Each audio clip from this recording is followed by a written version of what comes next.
everybody? Welcome back to another episode of Triple P&J. I'm Curtis. My name is Elgin, ElTrain Foster. For those that don't know, this is my cousin, my big cousin. Literally big cousin. So he was on the show back when we were still fresh, new show. I think he was on episode 19. Now we're on episode 92. So he joined us to talk about his new role that he just got recently. He showed me the video and there was an episode of it, and it's amazing. He's good at his craft, so we just want to talk to you a little bit about the new role. It's anime for y'all anime lovers out there. So tell the people a little bit about yourself if they don't remember you from last time. Well, my name is Elgin, ElTrain Foster. Said that. From New Orleans, live in Leesville, Louisiana, and I'm a voice actor. I do it full time, mainly commercial. And character work. And yeah, I happened to book my first anime role, and it was pretty cool. So how was the experience doing the first anime? So I think, if I'm not mistaken, I think they kind of record together. Mm-hmm. But for some reason, this episode I was by myself, mm-hmm. and my biggest project, which sometimes it's happened, they don't get to see the light of day. Right.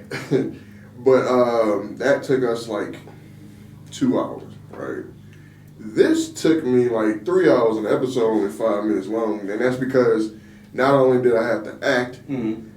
I had to do mouth placement, and I've done training for that, but I've never done it full on, trying to match mouth flaps and all that. For those out there that don't know, what is mouth? So most anime is in Japanese, right? Mm-hmm. So when they animate it, it's go towards how the Japanese talk, you mm-hmm. know. And when you speak English, some sentences they saying 3 things and it take forever. Yeah. And some stuff they say 2 things and it's a whole sentence in English. So I had to take a lot of what was given to me and try to, because they gave me times where, okay, my character says something from this second to this second. Mm-hmm. It does, but when you're recording it, it's different.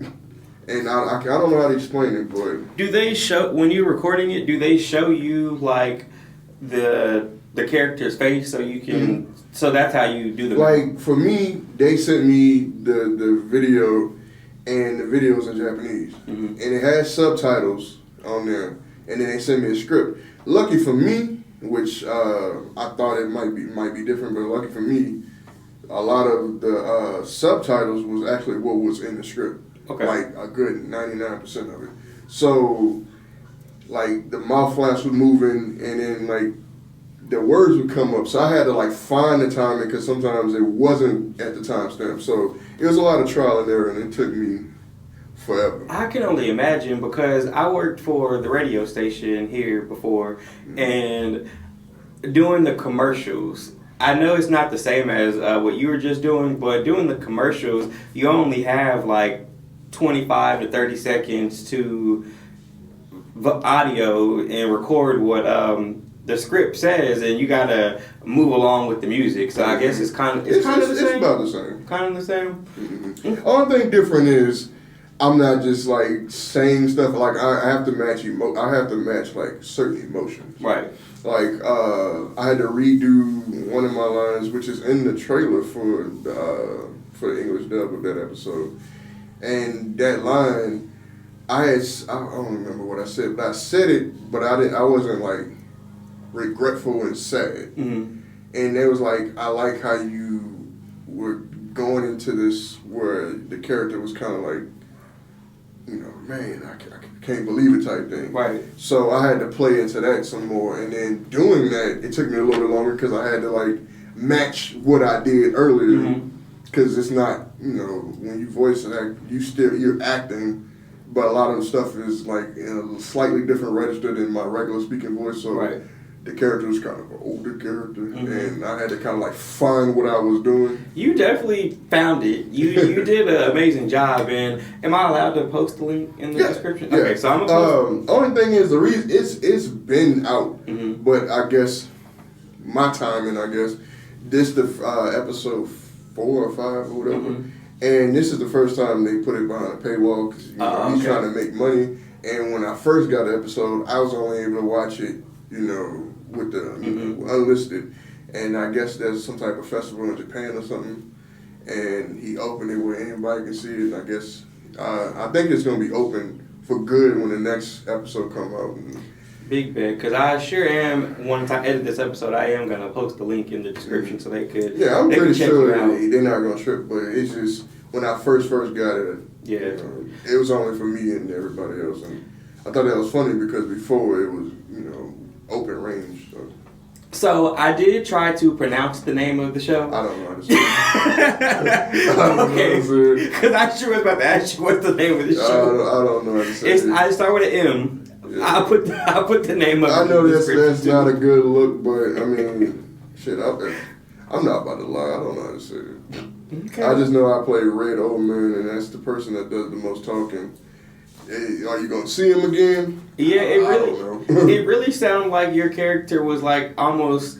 I know you weren't the narrator, but it really sounded like you were just narrating the whole thing. Yeah. You had your character there doing the character stuff, but you were still.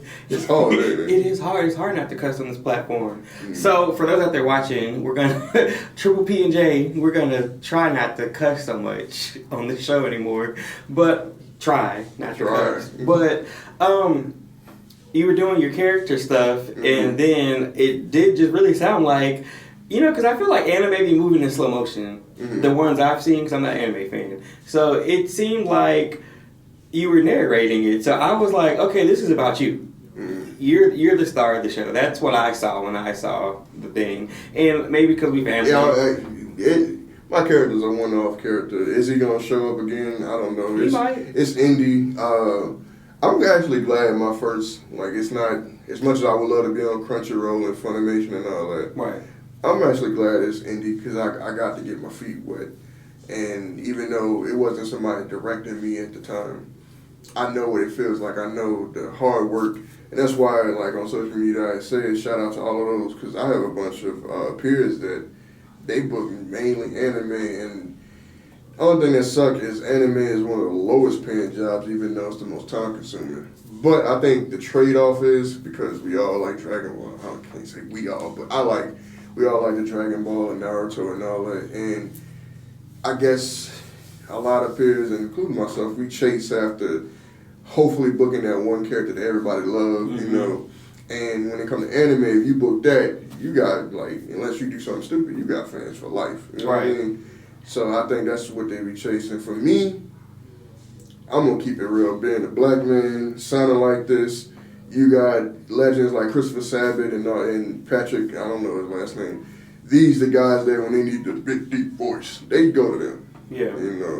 They don't, at least in my experience, they don't turn to me, But you definitely got your feet wet, and I don't know, maybe it's because I'm a big supporter of yours and we're blood, but when I was watching it, you was a star. Just like when some of the clips and stuff of the roles I had, especially the half-baked one that just came out, I'm looking at myself in the scene like I'm the star, even though I'm not the star of it. Right. I'm the star. You got to have that, a little bit of an ego, just to pop your shit pretty much. So for this role, did you audition for it or did they seek you for it?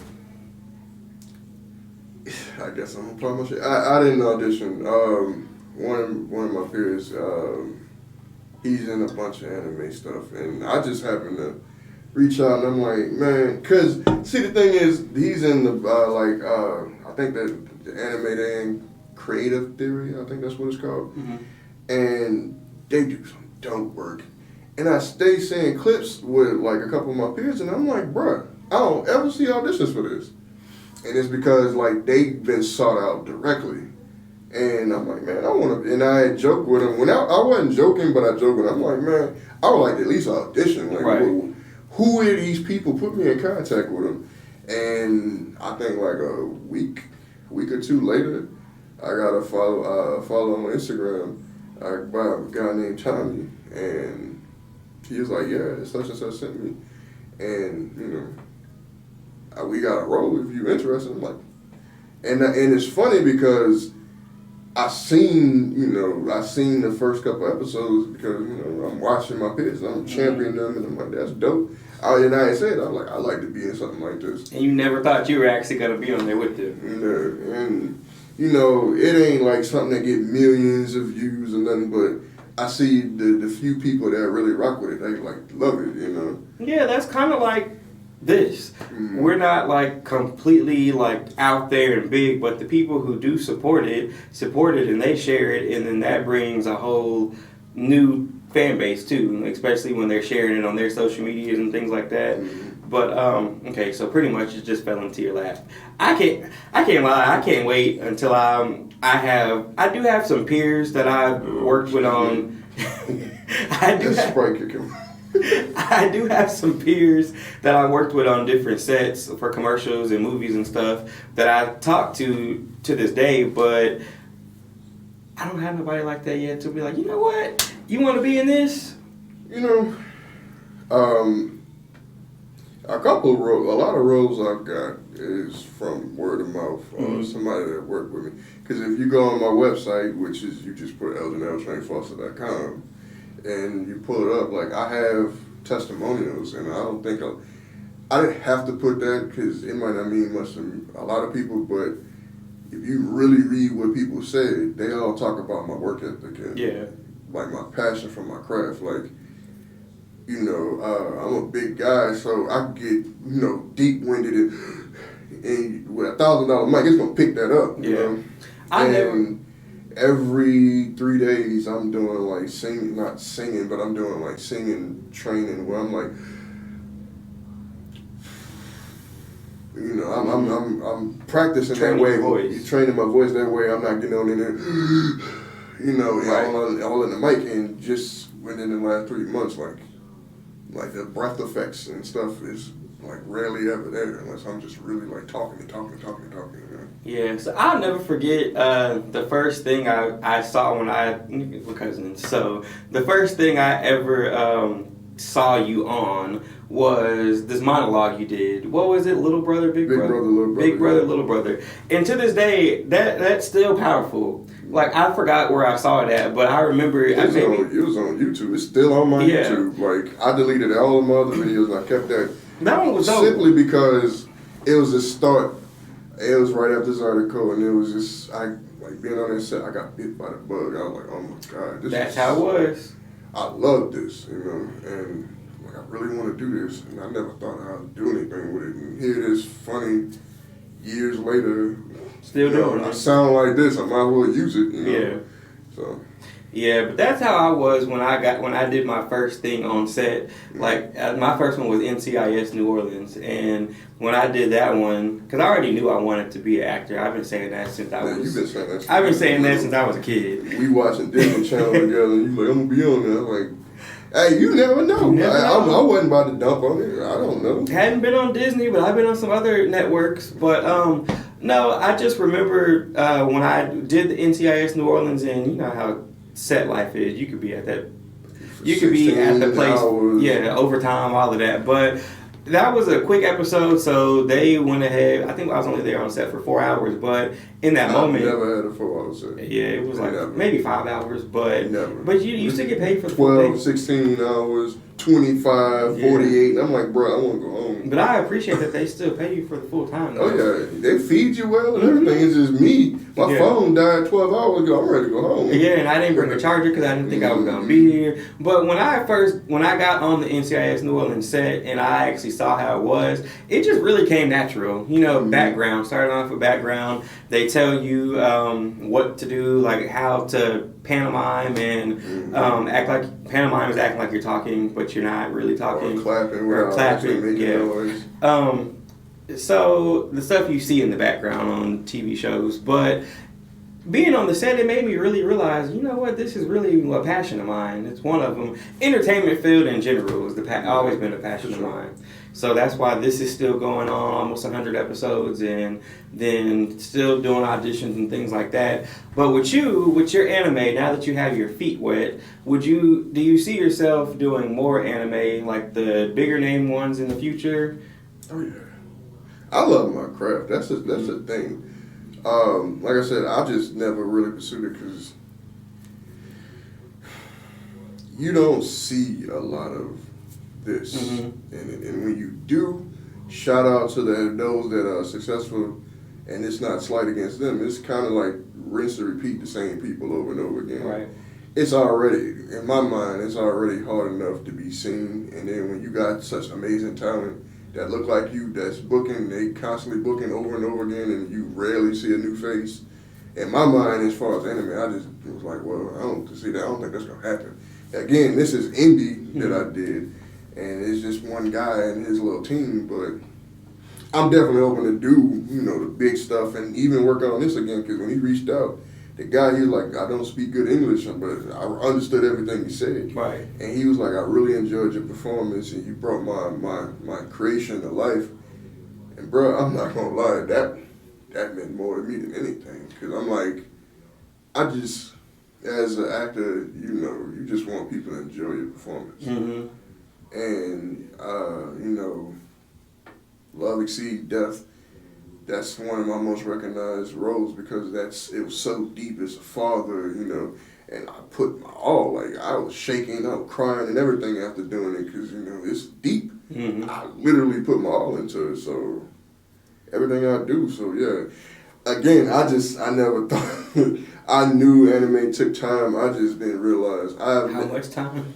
I was in my studio for hours trying to get the timing right, and then when I got the timing right and I listened back, I'm like, this scene, I could go deeper, but I'm trying to be mindful, and then there's some parts where I say it, and I'm like, I love that take, and then when I played it back with, played my audio with the video, I'm like, I'm saying it too slow, so it's like the mouth it stopped moving, and I'm still talking, so if anything, there's gonna be like the mouth not moving, like the mouth still moving, but I'm not saying nothing. I'd rather that than, he's like this, and I'm still talking. Because I have seen some anime and different cartoons like that where the character's still talking, but the mouth isn't moving. I was just watching one earlier today. Mm-hmm. So I tried again, I wasn't directed. Right. This was just me thugging it out, just like, all right, this timestamp right here, let me hit record.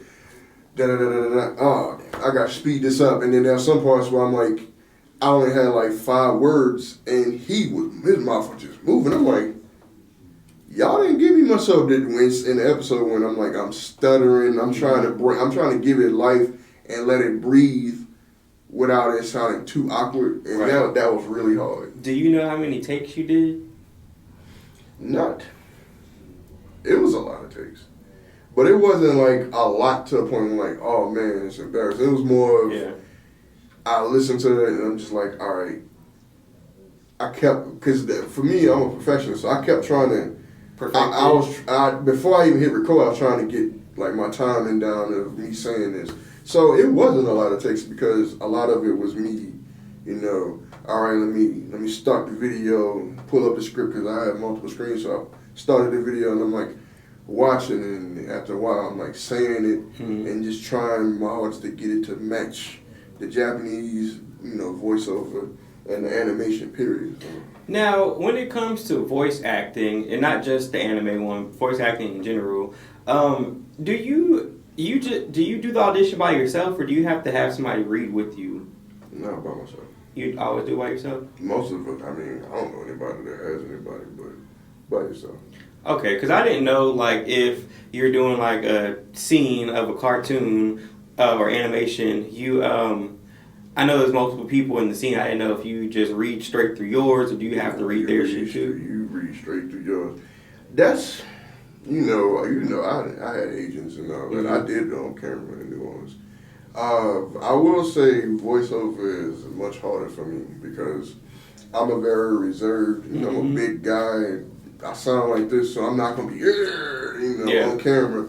But I had to get out of my shell and allow myself to move around and, like, bring life into, my voiceover because even though I sounded good or whatever, a lot of my performances sometimes would be flat, and that's because I wasn't really, like, enveloped into what I was doing. And sometimes it's hard because unless you're being directed, you could read it and you can interpret the scene one way, but there's a great possibility in that scene it might not even be that. And I have discovered that with, because you know, most of the things now is self-tape, EcoCast, whatever. See what y'all doing now, because, you know, back when I was doing it, you had to go to audition. I went there, and they was like, all right, and they had that person with their leg crossed, and they're reading the script with no emotion. So what happens, Billy? And then you be like, oh, so, you know, you got to do all that off of nothing. Now, you see, like, now, unless you got somebody there with you and you doing everything yourself, like, you reading it to yourself and like, all right. And for the most part, you can audition. A lot of times you can do up to 3 takes. Sometimes they only want 2. And, yeah, you got to make them takes count. So for the most part, they tell you what they want. But, you know, when you get... But they still don't really give you direction. When you get seasoned, you can kind of guess what they want.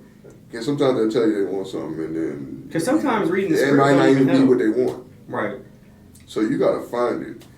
And you got to kind of try to find, like, unless they're being really specific, you got to kind of find that feeling for that, you know. That character. Because I ain't gonna lie, some of these self-tapes that I've done recently, I have had people reading it with me or being in the room with me, somebody that I'm comfortable with, and I know they could bring my personality out. Because having somebody else read it with you, if you don't got no connection with this person, it's just a random person, it's gonna fall flat too. So I had Jalisa and Daniel and one other person. I think they're the only ones that I ever had read with me because we're friends. So if it's a funny scene, you already know you about to do something behind the camera or something. I'm about to just go straight into actor mode. But with self-tapes, I find that it's never good enough for me. I always want to keep doing it. And then they'll be like, that tape was perfect. I'm like, no, I don't think so. We're going to keep it just in case I keep forgetting these lines or something. But I want to perfect it. And I don't feel like it's perfected. But, I mean, lo and behold, I be getting the roles. So, obviously, I'm doing something right. Sometimes it's just trusting the process and allowing yourself to create and trusting your creative process. Right. And that's hard. I will say for me, being like 4+ years into it, going on my 5th year, it's getting a lot easier to trust the process. Before I would just record the lines over and over again, and it wasn't necessarily because I didn't like it, it's because I would discover something new. Now I give myself 3 takes. That's it. That's good. And I wish I could do that. It took years to get to that. It's different. It took years on the camera. It took years to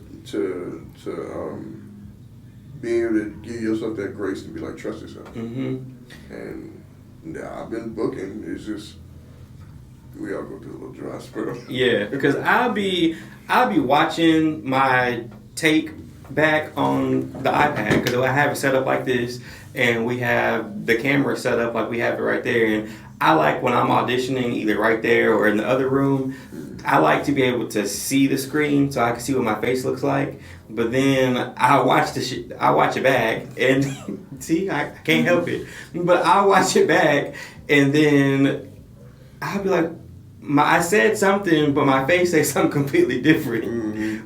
But I don't know. I guess that just comes with the process as well. But what was the next question? What's your routine when trying to break down a character or get into character? Do you have a routine? Oh, yeah. I used to not. I used to just read it over and over again. Now, shout out to people I've been booking with, you know, because of my visual disability, they'll send it to me bigger and highlight it. And I'll just take time and just read it. Just read everything everybody's saying. Read it out loud, get comfortable with what I'm saying. That way, minimal hiccups as far as, you know, mess ups. But a big part of my process is when I'm looking at something, am I picturing it in my head? If I'm not picturing in my head, I'm not connecting with it. Right. Because now, like I said, now I evolved and now I'm like, I got the mic, like, you know, I got the boom mic, so it's like facing towards me.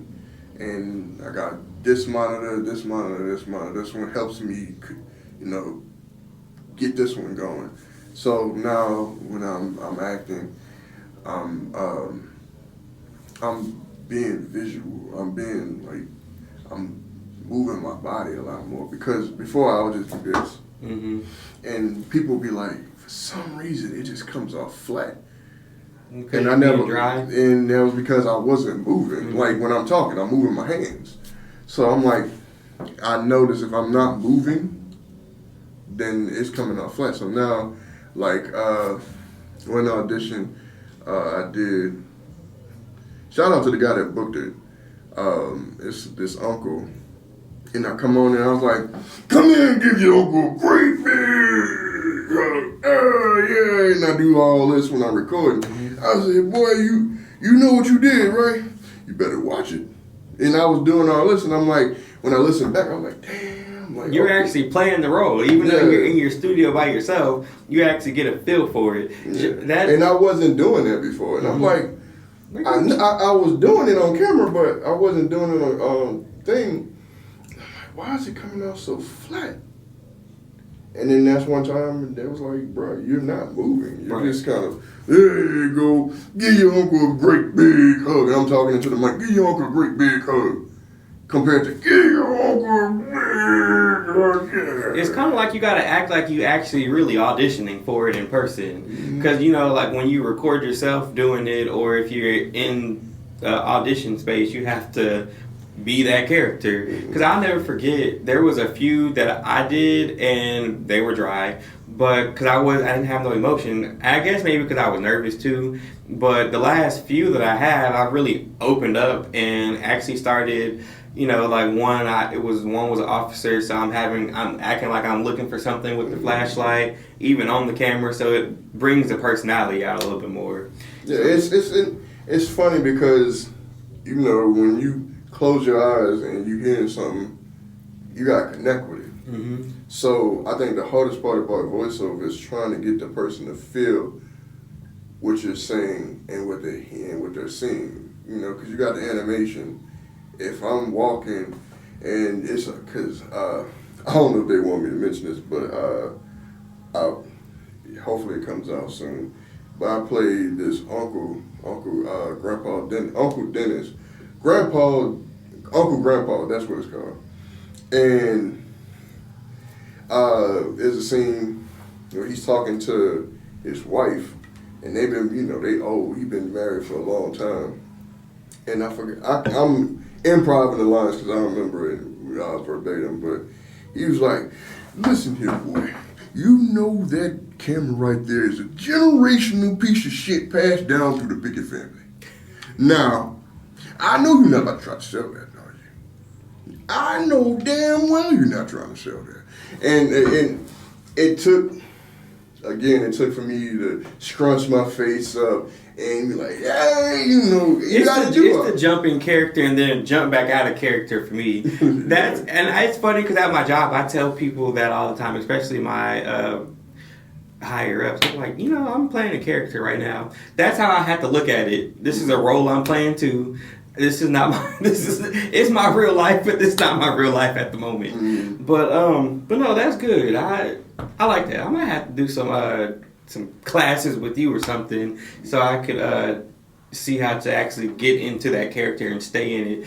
But that's another question I have for you. Mm-hmm. So when you do your takes, or for this anime one, when you had to hurry up or slow it down, was it hard to stay in character? No. I mean, or keep your voice the same. That part is the hardest because with voiceover, they say it's little V, big A, mm-hmm. right? Little voice, big acting. I'm gonna say that's a lie. Mm-hmm. It's both big V and big A. Your acting need to be on point, but also if my character sounds like this, and all of a sudden he sounds like this, that's a whole probably 10-year gap. Yeah. So that was what I was dealing with when I had to go back and redo some lines. You know, I was like, it was something. and whatever I was saying, right? And then I came back and I was like, and it was a curse. But when I listened back, I was like, it's a different voice. I was like, hold on, he sounds like he's about 10 years younger now. Because it's Red Old Man, and I made the decision to make him, you know, not only acting, I made the decision to make him sound, you know, big and old. And when I did the take, the first 2 times, that third time is the last one. That's the last one you got. Yeah, but the first 2 times, I was like, something feels off, and I kept listening. I'm like, oh man, he's not sounding the same. Right. He went from, and something I wonder about him, you know, to I wonder about him. You know, there's a difference between this and this. Yeah. This and this is a big difference. And so yeah, that's the hard part, because sometimes you like audition for something. Like I auditioned for this fighting game, and normally I never go big. Like I'm a very reserved actor. Like you won't catch me powering up and all that. But for this, that's just like you in real life. Yeah. That's why sometimes it's hard for me to connect with the anime and like the really big cartoony big energy, because I'm not a big energy person. So I'm big energy, but I'm very nonchalant at the same time. So that's what I've been challenging myself. So when I seen it, I wasn't gonna audition for it.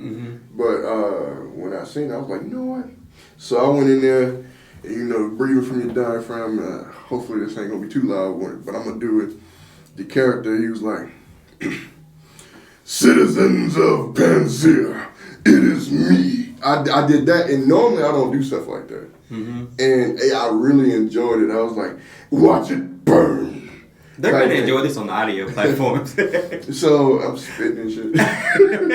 But normally the characters I audition for, like if I'm playing with the character, like I audition for one thing.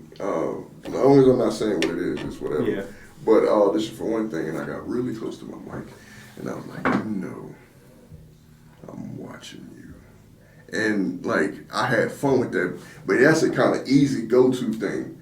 So I was like, this one, I'm like, instead of freaking it and making them sound menacing and scary and sexy and all that, I was like, I'm gonna just be loud and booming. So I was like, citizens of Panzea, blah, blah, blah, blah, blah. And I was like, watch it as it burns. And I really enjoyed that. I'm sad that I didn't book that. I mean, could you do it well? Yeah, you know, I'm just saying, because I'm like, bro, I tried. And for the first time, I'm like, normally I cringe when I do that. I'm like, nah, I can't fuck with that.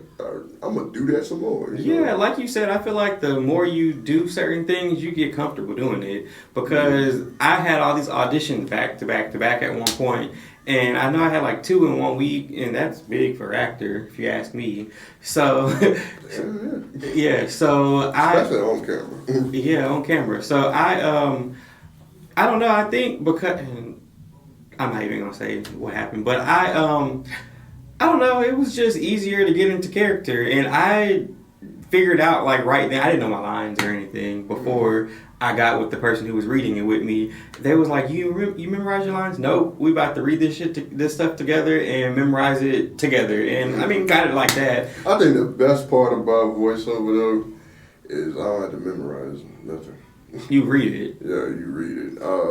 But you gotta be cold, boy, when it comes to code reading, and that takes some time. Because you can tell you're reading it. Yeah, so now it's like you looking at a script and you gotta be able to just turn it on and off, and that right there takes time.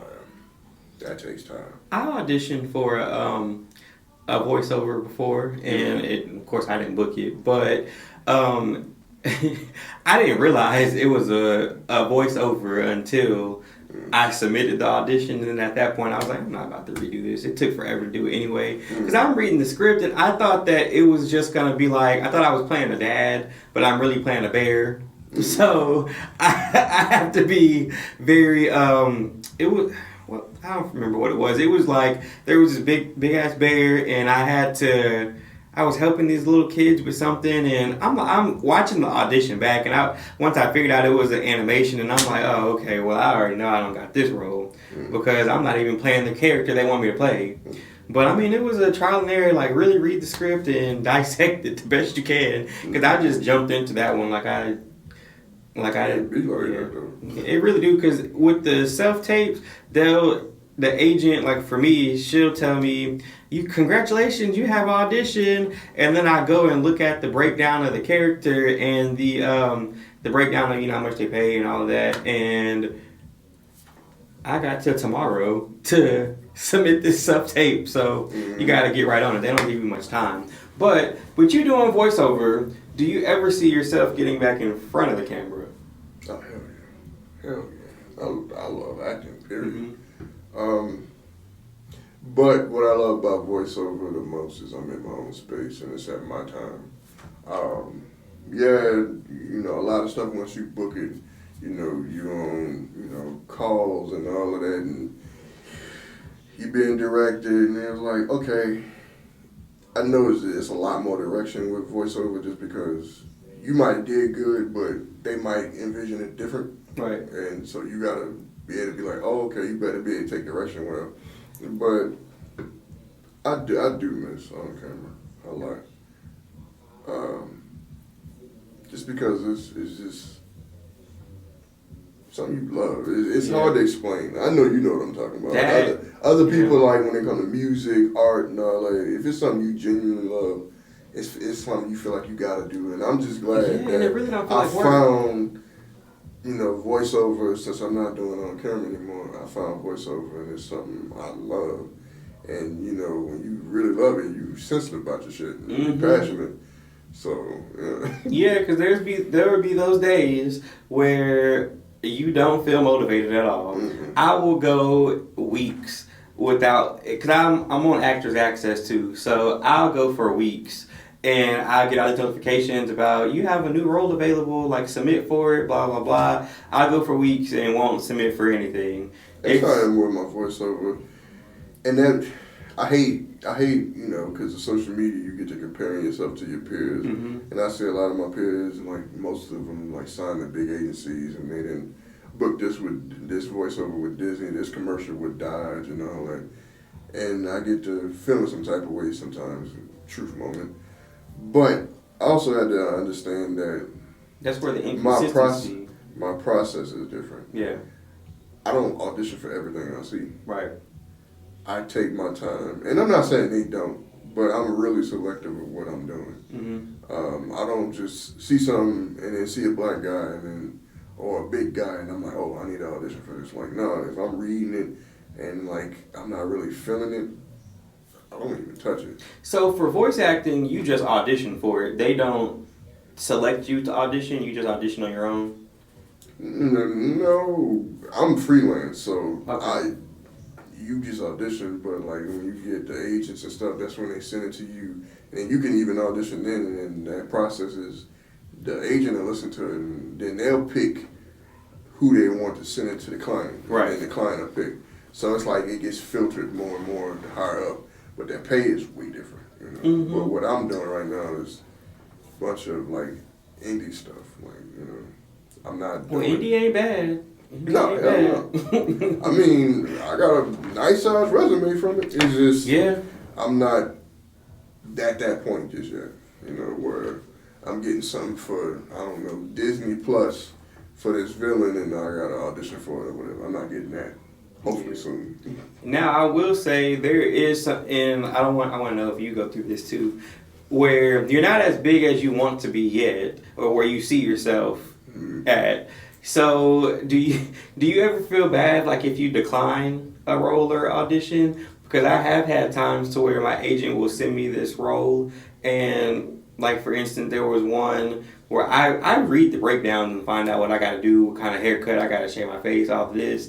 Well, this particular role, it was like, you have to know how to swim. And I'm like, oh, well, I don't know how to swim, so decline. I mean, I read the directions, so I'm declining it, and it tells you, or it asks you, why are you declining, and I'm telling them why I'm declining it. So do you ever feel bad about doing it, or like, dang, I'm not big yet, so I should be taking what I can get? No, because I'm literally just saying I don't audition for everything I see. Mm-hmm. But I am taking more shots now. Like, before I wasn't auditioning for anything that was anime related because of the reason I said before. Now I'm just like, Now you I'm gonna see try it. it. I'm gonna at least try it. I'm gonna make myself be bigger and louder and more animated and all this other stuff outside of doing a high pitched voice. Right. But there is times like I'll see something and like, damn, it ain't because I didn't do it. Like when I hear it, because like I heard somebody that booked something I auditioned for, and I heard the final thing. I'm like, this sounds exactly like what I did, like to the T. Mm-hmm. And then you hear something else, and like, that's what y'all wanted. And it's not even like a bad. That's what y'all want. It's kind of like, I guess. Whatever. I thought too much into it. Yeah, it'd be like that too. Cause I'll read some of the directions. I'll be like, don't overdo it or things like that. But I have learned you rather them dial it back than to turn it up. So yeah, cause there was this one that I did for the last commercial I just did, and there was no script. So I'm reading it and I'm going through the thing a million times trying to figure out, well, maybe I'm not finding the script. Maybe they didn't attach it. But then I actually printed the paper out because I'm one of the ones where I can't just look at it on my phone. I have to print it out and physically see it in front of me. Mm. So I printed it out and it was pretty much telling me to tell about myself or tell a story. And pretty much they would just want to see your personality or a funny story or something like that. So I had one of my friends that was involved in the situation direct me on talk about this, blah, blah, blah, and then I started talking about it. I found that being myself and in front of the camera was way harder than getting into character. Oh, yeah. Yeah, it is. One more question, or I have a couple more questions. Do you have a favorite role that you've done so far? And if so, what is it?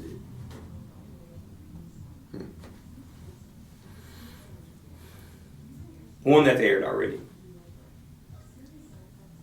Yeah. It's an audio drama that's on, I think it's YouTube and some other stuff. It's called Love Exceeds Death. And I play a character named Derek Grisham. His wife was a drug addict. And they all died. And he killed his wife and himself. It's the one I said I broke down in tears after doing it. I was shaking. That's my favorite role. Only because I poured so much into it. But I will say that was one of the roles, even though it wasn't big, it let me know like I'm meant to do this. Right. Because like all my peers was listening and they was like, bruh, you made me cry. Okay. Yeah, that's my favorite role. Derek Grisham. Okay. Love Exceeds Death. I'm at the send you the link. So Love Exceeds Death. I'm looking up tonight after I'm done uploading this. I'll send you the video, the YouTube link. Yeah. Cynthia, my wife, she was crying. Yeah, it was. Oh, also, while we're talking about Cynthia, shout out to Cynthia for her book. Tell them the details. She's Big Roar. It's a book written and illustrated by my wife, Cynthia Foster. Dope or illustrator. And it was, inspired by our son Roman. And it's basically, She's Big Roar is these lions and tigers, they can roar, and, cheetahs can't. Mm-hmm. And it was basically her saying to our son and other kids that even though you don't roar, you still roar in your own way. And they don't make the books like that no more. They actually have a meaning behind it. I'm so damn proud, man, because I watched her write it, and then she would send me the different little sketches and stuff, and she's like, I wanted to be cute, but I also wanted to be big and meaningful. And for her birthday, I sent it to you. Mm-hmm. Since I'm a voice actor, I narrated it for her. And we hope to one day get it animated, and I'm gonna need to get her on the show and talk about the book and promote it a little bit more. Oh yeah. I'm getting ideas in my head as we talk. But second to last question, in your life experience, or what in your is there any experiences in your life that has helped you with your voice acting craft? Like any particular thing that you think of when you're going into a character to where like I have to succeed? Is there anything in life that's happened to make you a better voice actor? Allowing myself to be free. I'll elaborate on that. Some of my favorite roles in movies, voiceover or not, a lot of times if you ask that person what was their inspiration, a lot of times it'd be based on real life. It's a person in their family, somebody they know. And it allowed me to, what I'm getting at is, sometimes I think back to certain things I seen, somebody in the family, somebody in my dad's side, somebody I met, and basing the character off of them. And it makes it so much easier to stay in character because you basically mimicking them now. Yeah. That's a good one. Like, even though like my childhood was abusive, sometimes when I need to find that stern father that, that's, I can't say loving, but I think about myself. I think about me as with my son, because my son don't go through the things I went through. When it's time for me to rear him, I'm speaking to him. I don't even lay my hands on him. I got my ass beat, but he don't go through that. And I wanted to give him what I never had, which is somebody to talk to him, talk him through things. Now, if I need to, I will, but I haven't had to because I'll just talk to him. But I think about the power behind my dad's voice and the power in I knew he meant what he said. So I'll channel that. Like when I need to find the higher pitch that I do, I channel my mom. Yep. The bubbliness of my mom,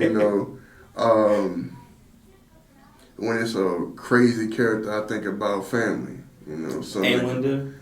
Yeah. Even if it's not based off her, I think about her and it helps me loosen up and be goofy, This is off topic, but because I mentioned Linda's name. So the funniest thing that I remember about her, and you were in this too, was when we were kids and she would take them shots or drink out of those cups that she had by the door, and you was like, that's why she coughing, because she drinking out of those dusty ass cups. And we was in there dead, just laughing, and she didn't even know what we was laughing at, but she was like, she knew. Stop all that laughing. She like, what you said? You said something about my cup? Like, that's why you coughing, clean your shit out. Dusty ass cups. I'll never Rest forget in peace, that. Auntie. I'll never forget that. Rest in peace, Aunt Linda. Definitely life of the party. But last question I'm gonna ask. Are there any recommendation books, classes that you would recommend somebody who wanted to get into voice acting? Or training? I know they got a website called Casting. What is it called? Casting Call Club, and they host a lot of events and a lot of free stuff for like voiceover 101. I can't direct nobody to anything because I already had an acting voice background. So when I started training, I was training one-on-one with people because I wanted them to vet out things I was doing wrong or I was doing or I needed to do. But I will say you need to be able to play. Your imagination need to be able to roam and just go places. You need to be able to take direction well. Like, you could be the best actor in the world, but if they tell you to do something, you can't do what they just told you, you were worthless. I hate to be that way, but it's the truth. You need to be able to take direction well. You need to be able to improv. Improv, like, they just, like, such and such, and go. You got to be able to just be able to jump into it, because the better you can do that, the easier it'll be to find these characters that you're making that decision to bring. Because, you'll see something, you'll see a bear, right? quick exercise, you see a bear. The bear is big and grizzly. You have some options. The average person gonna go, well, I'm a big mean bear, right? Or you can make the bear be damn near like Winnie the Pooh, and he could be just soft. He could just be like, man, I'm tired. I'm not trying to, I don't want to eat you. I really don't, He could be high pitched, or whatever, and you gotta be able to make that decision and just go with it, I'm learning in my process that you'll never know what they want. Mm-mm. And a lot of times, Scripts don't help you. and I'm gonna be honest with you, a lot of times they don't know what they want until they hear it. Mm-hmm.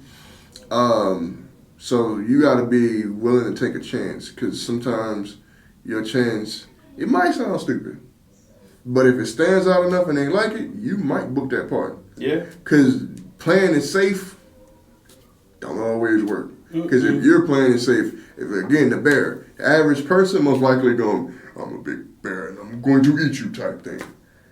But if you freak it and be like, you know what? I'm gonna make the bear sound like this. He's just a calm, cool, collected bear. He just look at me. I could get angry sometimes, but I'm chilling.